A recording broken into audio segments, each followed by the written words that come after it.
Hi everyone, my name's Abigail. I'm a therapist, counselor, and a psychic medium. And today I want to talk to men about relationships and how to ensure that you can stay in your masculine energy and what that actually means and how you lead a relationship. So, the natural drive of men is to be competitive, to have leadership, to have protection, provision for their family. And although obviously there's a lot more, these are the natural qualities of masculinity that testosterone feeds. And there's a reason for that because, we want men to be protective of their families, because if a man doesn't have a family or a relationship to to keep safe, provide for, and protect, what's the purpose? Those qualities kind of get turned on their head, and he kind of will go do all risk-taking things because he's got nothing to protect, provide, and keep safe. So I want to talk today a little bit about relationships and how to be able to maintain your masculine role and what that actually means. And I know it can be really tricky to have a relationship with women with today's focus on equality and doing equal in the home and all the rest of it. But I kind of want to throw that on its head a bit and go, I don't think that's actually very healthy. Bringing 50-50 to a relationship, I don't think that's healthy. I don't think that's what relationships are about, because women are not men. We don't have the same drivers. We don't have the same needs, wants, cellular activity. We don't. We're just not built or wired the same. But then there's a lot of confusion in our, especially the Western culture, about, well, what's a woman's actual role, and there's a lot of women expecting the man to make her happy, and him being responsible for her happiness. And if he doesn't measure up and she doesn't feel happy, she can push him out of the family. There's also a lot of a woman expecting to have her needs met no matter what they are, and if they're not, she's going to be supported by many other women to leave the relationship and blame the man, and she doesn't have to take any responsibility or accountability. And I'm not letting all men off the hook, because I know sometimes men don't do their share either, but the biggest thing is for men to be able to be self-reflective and understand their role and take it very, very seriously.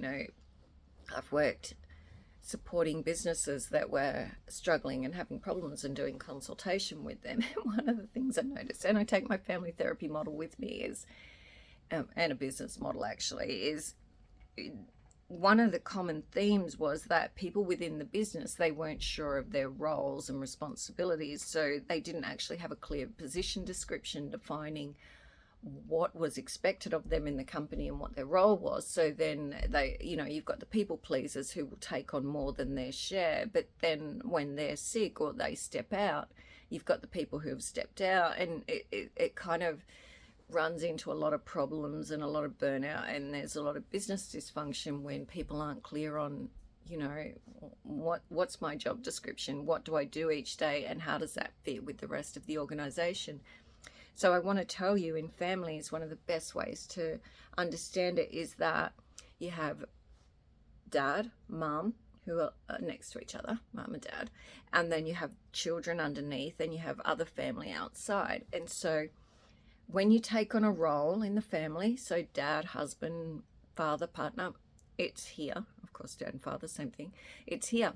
And that every single time you take on a role in life, it comes with a list of responsibilities. So those responsibilities for a father are to lead, provide, protect, to keep his family functioning. And to do that, to be a good leader, you have to be trusted. Who's going to follow someone that's not trustworthy, who doesn't stop and self-reflect on mistakes, who doesn't lead with trust? Who's going to follow that man? Like, I don't know who'd want to follow that man in the community or in the family. So what then will happen usually is either mum will step up more, or one of the kids will step up into dad's role. And believe me, that's not healthy, because mum will start sharing her life with one of the kids more, or she'll step out and one of those kids we'll step in and be really responsible. But the problem is, children don't have the brain development or the emotional capacity to, or psychological capacity to really understand the needs of the family. So it's just going to head for dysfunction. So it's really, really important that men, as natural problem solvers and natural leaders in their masculine, they take on the role of head of their family. But what do you do if you have a wife or a partner who, or you're dating, and they say, you know, you're not doing enough. You should be coming home and doing half the housework. You should be doing this.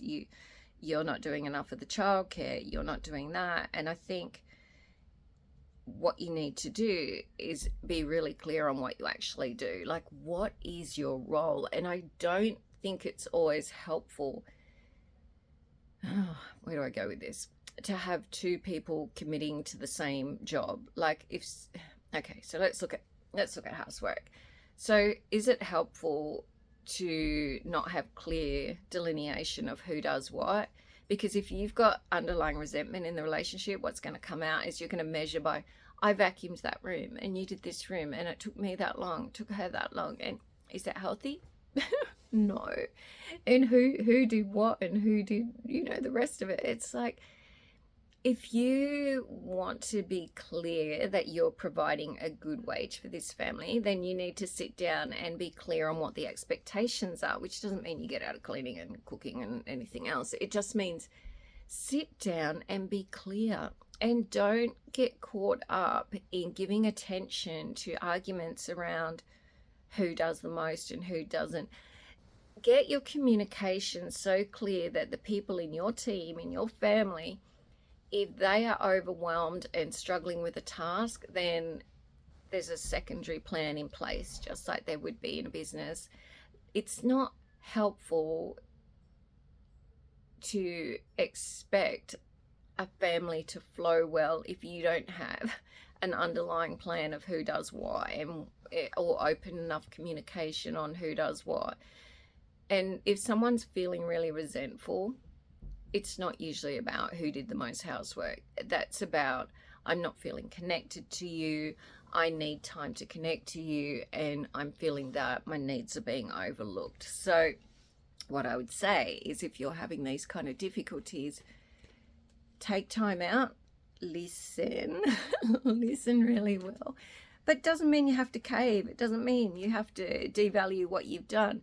Be really clear on what you've done, but be a good leader. Like, listen and understand if you do need to compromise. Take time out to reconnect. I wouldn't say work on a plan when you haven't done something to connect first. Like, I would say do something to connect first with the clear intention that you're going to work out the problem. So whether that means you go out to, I know you might go, oh, but we'll do a nice dinner, but the underlying resentfulness will be there. Well, how good are you two at putting it aside so that you can, that's a measure of whether you can put things aside when you're in the family too. So just if you were to give a woman enough, we're going out to dinner, we're going to feel connected, we're going to enjoy ourselves, and then we're going to sit down in a good space and we're going to work out how this works and what's going on for us. You have to do this ongoing work and be clear what works in the family. And if someone's not feeling valued, what do you need to feel valued? But as a man, you have to draw on your problem solving, which men are really good at, but you have to adapt it to an emotional landscape rather than a practical problem solving. And there's a few key aspects. Listen, be open, but don't be willing to compromise yourself too much. I think that it's good for you to compromise, but I notice there's this tendency for men to, when they're in an emotional situation and it's not their strength, it's not their battleground, it's not where they know what the purpose of their sword is, or how it even works, or which end to hold it. There's a tendency to just cave and go, oh yeah, okay, I'll do everything to keep my family together. No. Take time if needed to reflect, but look at what is underlying. Like, it's not reasonable, and I think you need to be strong in this, it's not reasonable to measure success of a relationship on 50-50 or making someone else happy It's reasonable to have expectations about who in the family does what. And when this is around parenting, mums can be really hesitant for dads to put pressure on kids to do more. But, use your problem solving skills and point out why it's important. Point out where you want these children going and what skills they'll need in the workforce in life. Mums sometimes get caught in the emotional moment and don't want the children to get in trouble, but really, children need to be pulled into line. They need to have consequences. They need to learn resilience. They need to be strong. But when you've got a vulnerable mum, she's sometimes not open to that. But if you can work with her and get the partnership and the teamwork going, and you can get clear on the roles and responsibilities, then the other little problems that come along and the parenting can be something that you can work on together. Now, the difficulty with parenting is children go through different stages when they demand different levels of attention, and teens are so challenging. And that's where, as a man, you probably need to step in more with teen boys, because you're going to teach them to be men. Teen girls are really difficult, 13-year-old girls, oh my goodness, because what is the purpose of a 13-year-old girl? It's to have broken and repaired relationships so they can learn how to do it as an adult. So, what do you need to do as a dad to be there? You just need to really remind them of who they are and what their strengths are, and that they can get through it, and what you need to do to regulate your emotions and guide them to it, and spend some quality one-on-one time. Like, 13 is really hard, but for parents, for girls, but it's really hard for the girls too, because they're learning the painful lessons of rupture and repair in relationships so that they can learn to do it as an adult. So there's going to be many times where you're going to have to adapt. And I don't know, I suppose the purpose of this video is to steer away from getting caught up in 50-50. Like, men are different. They are different. And when they're in their true, confident, masculine energy, a woman can trust and lean on them. And it's not about who did more or who did less. It's about trusting the man to lead. And one of the things that is the biggest turnoff for a woman is when a man isn't masculine. He isn't safe. He's not trustworthy. He's not trustworthy in himself, because he doesn't know how to be someone that can be looked up to, and he doesn't trust that he deserves to be looked up to, and you can spot it a mile off, and your relationship will stop feeling safe for the woman if you're not in your best place. So get yourself in your best place, get yourself confident, and decide if this relationship's worth putting into, that you're going to be present, you're going to do all that you can do, you have a best friend here, and that it's everything you need it to be. And it's not about 50-50. And you have to be, I think as the man, you've sometimes got to be a bit clear about that. If you are meeting the woman's needs, then, and being reasonable and not being oppositional too much, then I think she'll respect that, because women want to feel safe with men, and we want to feel safe when they're leading the family in a really positive, coherent direction. But both people feel that they can connect together and that issues are addressed. So I hope this was helpful. And if you'd like a session with me, please don't hesitate to get in touch. My details are below. Thank you.